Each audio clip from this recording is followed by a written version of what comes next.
All right, so congratulations, everybody. This is a wonderful film. I know about Down syndrome. I didn't know anything about this film. I love the fact that it's shot in black and white. Let's talk about going to Austin, going to AFI, and now we've reversed because we were all in different areas at the same time. How strange is that? I David, know. talk about this. No, man. So we're currently on the festival circuit as we speak. And so the film's been playing at multiple places. It premiered at Tribeca. We showed it in Deauville, France. And we played at New Orleans Film Festival and Chicago International Film Festival. So this last past week, we actually played at Austin Film Festival and won the Narrative Feature Award, which was amazing opportunity and just a moment just to celebrate for the film because it got a chance to really highlight what is the parents who are raising children with Down syndrome and their stories being presented and celebrated. So it's been a hell of a run so far. And we just played at AFI this past weekend as well and had our Los Angeles premiere. So it's been a beautiful run, honestly. And just getting the emotional responses has been powerful, especially in the Q&As and hearing how everyone's reacting to the story of a father and his son. It's been beautiful. Jeremiah, I'd like to speak with you because I loved your job that you did, and I thought it was wonderful. Talk about getting this role. What was that like for you? It's perfect to work with everybody who loves me. I love that. And having Mr. Anthony play your father, what was that like? It's it's good.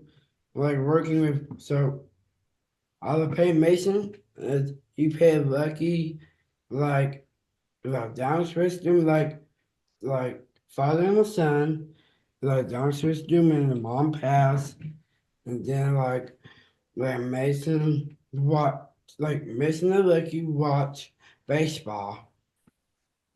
And you know what was funny about this, Mr. Anthony? I got to talk to you about this. Is I thought it was great being in Atlanta, doing all of that, but also love the black and white, David. But the thing about this is having patience. Just having kids is not easy, but having someone who has something, that's a lot harder. And I don't think people get enough credit for what they have to go through. I don't have kids. I've never been married. But I've helped take care of all of my kids, no matter, or my friends' kids, no matter what they have. So I've been there with what you guys portrayed on film. Yeah, I don't know. When I look at myself, I just have a God-given ability to do this work and to be sensitive to the work and try to allow my spirit to affect the world. And when you get someone like David and myself and Jeremiah, who all see the world differently, but see the world the same when it comes to art and trying to create emotions and tell stories. And when you put those things together, you get a film like Color Book that anyone in the world, whether you have a kid with Down syndrome or autism, or you have a normal kid, so to speak, Yeah. everybody's in the same pot. Everybody deals with grief. Everybody deals with loss. Everybody deals with love. And everybody deals with trying to overcome something. And Color Book is a film that's speaking to those things. And we finally get to see us just exist on screen.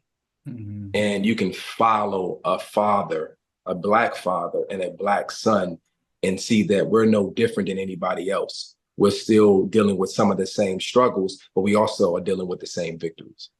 Mm. Well, David, this is interesting because I've been the black guy who's really white, who's not married, doesn't have any kids, going to help take care of all my white friends and helping all of them. So Mm. imagine how I see it, how I can relate to that. But also Yeah. talk about getting the money to raise this. Talk Yeah. about that. Yeah, everything happened so quick, to be honest with you. After I wrote the screenplay in the fall of 2022, I applied to the AT&T Untold Stories program, which collaborates with Tribeca Festival as well. And I applied to the program, and we were accepted to pitch the film in front of a panelist and an audience of like 100 to 200 people. Mm. And so we had to compete with, 4 other filmmakers for the grant, and we ended up winning. And to me, that was just so powerful simply because now it actually gave me a chance to tell this story rather than just to wish for it. And so big shout out to AT&T Untold Stories program that provided $1 million grant to actually make Colorbook. And they not only provided money to make it, but there was a resource and a mentorship available with them that helped guide us along making this film too. So they've been with us every step of the way just to make sure that this film is presented the proper way and it reached the community it intends to. Hey, Jeremiah, talk about walking the red carpet. What's that like for you? And talk about the audience response to your performance. It's wonderful. It's the red carpet is Yeah, sorry, this is Terrence. Hi, I'm his dad. Hey, Terrence. so the red carpet is good, and the camera, facing forward, is perfect. It was good. You're great. The ornament is perfect. Yeah, did it feel good walking the red carpet? Yes. Yeah. And how about the fans? Were they good? Yeah, they're good. They're great, huh? Good for you. Congratulations on that. And I'm sorry that I missed you, but I wanted to be here for this because Tuesdays is when I do my show. So I'm going to talk about this. I'm going to talk about the 3 of you on my 5 o'clock West Coast show, 8 o'clock Eastern show tonight, why I'm doing this. So I get to talk about you guys even more. Mr. Anthony, I got to call you Mr. Anthony because I love your performance on everything that you do. I don't care if you're doing something in the CW or you're doing something in the photography world. You have that eye also, so it's interesting to see how you look at things as that actor, that producer, that director, that writer also. Talk about that for you. Well, I don't know who Mr. Anthony is, but my name is Will Catlett.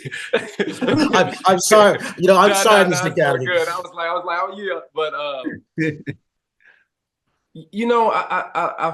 I pick projects based on, is there an assignment for me outside of acting? Who am I going to touch on set? Who am I going to have a conversation with that is going to shift the trajectory of their life? And usually when I'm looking at scripts, I'm trying to find something else that is not on the page. Even when I teach other actors, I'm like, yeah, you have the lines, but you have more white space than you have black lines on the page. Yeah. What's in the white spaces? And that's what I look for with selecting, projects, whether that be on the CW, which doing Black Lightning was amazing, but I'm able to bring more to it, than just the actor part. But Colorbook, it was my first lead film, thanks to David. I've been doing a lot of supporting, and you, as an artist, you're waiting for someone to be able to share space with you for a length of time on screen. And so when Colorbook came about, I was like, wow, this is the first film that I can lead. And it's a film that fits my tool set because I like to rest and stuff. I don't like to be rushed. And David, he just got it. And, he'd be asking me, how do you work, Will? I said, well, I work on a number system. If you tell me a 10, I know that's at a very high level. So where's this film at? Where are we living? Are we living at a 5? We living at a 3? We living at a 2? And so sometimes when I'm in a scene and maybe I'm not giving him exactly what he needs, he's like, yeah, let's bring that to a 3. Let's make that a 3.5. Let's make it a 4. And since that's my work, way of understanding things, we were able to tap into things very quickly. And so that's kind of how I go about and select things and pick projects and how I unfold or unravel in a role. Last question for everybody. And since I got you, I was just talking to Anthony Anderson. So that's why. So okay. Yeah. Well, maybe I'm about to work with Anthony Anderson. It's all good. My mind is bobbled with no sleep and then just heading into everything. What would you say to get the audience to come out to support this? Because it's never done from the film festival point of view, but the audience is different. But what's the reaction, say you? That's to you, David, or to me? To you. Okay, I'm sorry. I thought it was to David. What was the question? Talk about the since it's done its film festival run. Film festival runs are never completely done, but to get out there to get the audience to see this film, what would you say to get the audience to come out and support this? Because it's a wonderful film and it needs to be seen. Yeah, it's just like we're doing right here with you, you know, word of mouth. Once people are in the theater and they see Color Book, they can't stop talking about it. When we were in France at the Deauville Film Festival, David and myself got stopped everywhere we went, and people were touched and people were moved. So the more awareness that we get around Color Book, and then I think more people will come and see it. When people do see it, it's like, man, you guys, it's no way you guys are not going to the Oscars, you know? So we just need more people to see the film because it's going to allow them to feel something, to connect back to cinema, to connect back to the indie filmmaking and back to real stories. So just keep talking about it. I do that on my Instagram. I'm sure Jeremiah is doing it. And we just constantly doing the film circuit to share with as many people as we can. Jeremiah, for you, what do you want the fans to know about you? You as that performer, you as that son to your dad. What do you want people to know about you, Jeremiah? If the fans likes it, So, what do you want to say to your fans? thank you for supporting me. Thank you for working with everybody. Thank you for working with Real. Real, thank you very much. Thank you for playing like Mason and Lucky. And say what the Color Book. It's a great film. Color Book is a good film. And please come see us. Please come see us. Thank you for that. David, you get the last word on this. Yes. As that person who is that director and who is taken it to film festivals, and that one who's won the lottery. I call it getting the finance for that because it's not easy to finance these films. That's why I like to support them no matter what. That's why I never turn down any interview, because you just never know what's going to become of those people, that film, and they last forever. What do you say to get the audience to come out to support this? Come see a film that you often haven't seen. When you talk about Black father raising his son with Down syndrome, ask yourself, have I seen this experience in my own life? And also, have I seen this experience in cinema? If you say no, come on through and experience something that you never have. And I promise you, you won't forget it.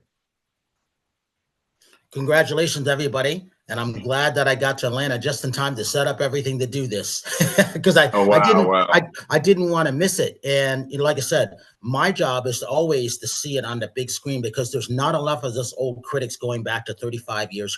I saw 5 of us, actually 4 of us this year. Last year during the strike, I saw 5 of us. There's not enough. And I tend to be the last one of color who does all of them. I just don't do Black films. I do all of them. And now I got to say this. I always say this. I tell everybody, if you don't tell your story, it won't be defined, right? It's one of those things where we just beat Joe Rogan by 7 million views. So we have 107 million views and counting. I won't beat him by followers, subscribers, or like, but I can beat him by total views, and we have. And that's why I'm supporting things like this. Congratulations, everybody. And I will definitely see you guys in the future someplace. Yeah. Thank you, Mr. Brian. Thank you. Thank you. You.